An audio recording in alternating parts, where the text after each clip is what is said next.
In today's tutorial, I'm going to show you guys how to turn on or enable the on-screen keyboard on your Toshiba desktop, tablet, or laptop device.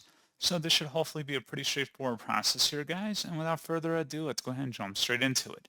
So all you have to do is open up the search menu and search for settings. Best result, you come back with settings. Go ahead and open that up.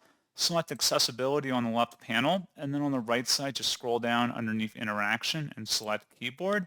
Where it says on-screen keyboard, you can just click inside this oval to toggle to the on position, and that's all you have to do.